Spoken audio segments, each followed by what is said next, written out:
అంటే యువత అన్నది మాకు ఖచ్చితంగా సహకరించాలి. ఎలక్షన్ నందు వాళ్ళు సహకరిస్తేనే మేము ప్రజల వల్ల తిరుగుకుంటా ప్రజలకు ఎటువంటి అవాంఛనీయ సంఘటన జరగకుండా మద్యం గానీ మా డబ్బులు గానీ పంచకుండా మేము చూసుకుంటాం. ఎలక్షన్స్ ఎట్లా అంటే గ్రామ పంచాయతీల వల్ల చాలా వరకు ఏంటంటే రాత్రి గొడవలు జరిగే అవకాశాలు ఎందుకంటే కొందరు వ్యక్తులకు పడుతుంది పడకపోవడం వల్ల గొడవలు జరిగే అవకాశాలు చాలా ఎక్కువ ఉంటాయి. ఇటువంటి సమయాల్లో ఏం చేయాలంటే ముందుగా పోలీసులకు ఇన్ఫర్మేషన్ ఇవ్వాలి.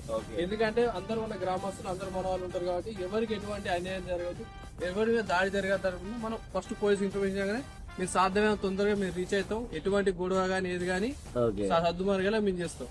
సో ఏంటంటే ఎలక్షన్ పరంగా ఏమైనా జరిగే ఇష్యూస్ కొంతమంది మద్యం పంచడం డబ్బులు పంచడం ఉంటాయా మీ గురించి ఎటువంటి ఇన్ఫర్మేషన్ కూడా మేము ఇక్కడ బయట చెప్తాం.